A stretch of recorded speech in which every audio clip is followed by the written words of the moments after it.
All right, today we're going on a pretty incredible journey. We're heading deep inside the human body to figure out how one of the most amazing tools in medicine actually works, the MRI.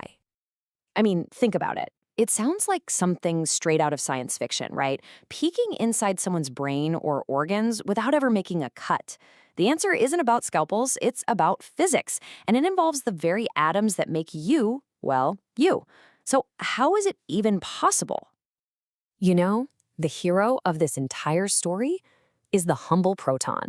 And we're not just talking about any proton. We're talking about the ones inside the hydrogen atoms that make up all the water in your body. They are the absolute key to everything. So to really get how an MRI works, we first have to understand what these little protons are doing right now, just hanging out in their natural state. Okay, so every single one of these protons has this neat little property called spin. And what that spin does is it makes each one act like a microscopic magnet. But right now, inside your body, they're all just pointing in completely random directions. It's just total chaos, like a dance floor where everyone's doing their own thing. And this is where the M in MRI, the magnet, comes into play. When that giant, powerful magnet in the MRI machine turns on, it's like a drill sergeant yelling, "Attention!"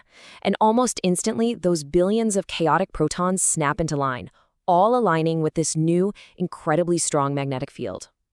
Now, even though they're all lined up, they aren't perfectly still. They're actually wobbling or precessing, kind of like a spinning top just before it falls over. And here's the crucial part. They all wobble at a very, very specific frequency. This is called the Larmor frequency, and it is the secret language we need to speak to actually communicate with them. Okay, so we've got all our protons lined up and humming their own unique tune. So now what? How do we actually get a useful signal out of them? Well, we send in a pulse of radio frequency energy, an RF pulse. But here's the really clever bit.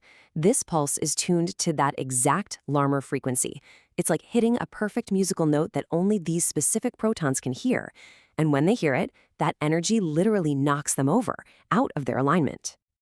Then we turn the pulse off.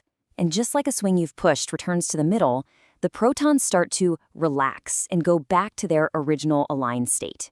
As they do that, they release all that extra energy they just absorbed, and they send out a tiny little radio signal of their own. That signal, that's the echo the MRI scanner is built to listen for. Now, here's where it gets really interesting. Not all protons relax at the same speed. We measure this in two ways. The first is called T1 relaxation. It's basically a measure of how long it takes for the protons to stand back up and get back in line with the main magnetic field. And the second one is T2. See, after that RF pulse knocks them over, they're all wobbling in sync, like a perfectly choreographed dance troupe. T2 measures how quickly they lose that rhythm and fall out of sync with each other. And believe it or not, these two different relaxation times are the secret to creating the black and white contrast we see in the final image.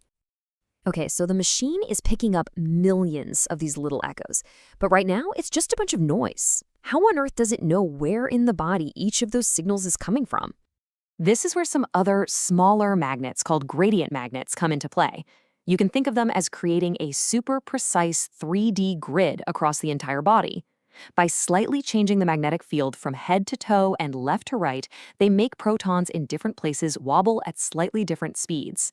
This gives every single point in the body its own unique signature, kind of like a GPS coordinate, so the computer knows exactly where every single echo came from. So all of this raw data, all the frequencies and locations, it's collected into this complex digital grid called K-space. Now, if you looked at K-space, it would just look like static on an old TV. It's not a picture, it's more like a blueprint of all the frequencies. To turn that blueprint into the picture we can understand, the computer uses this super powerful mathematical tool called the Fourier transform. Think of it like a master artist, translating the language of frequencies into the visual language of pixels and contrast. So we've got an image, but how does that become useful for a doctor? How do we turn all of this amazing physics into a clear picture that can tell the difference between healthy tissue and, say, a tumor? This is where it all comes together. Remember T1 and T2? Well, different tissues in your body, like fat and water, have very different relaxation times.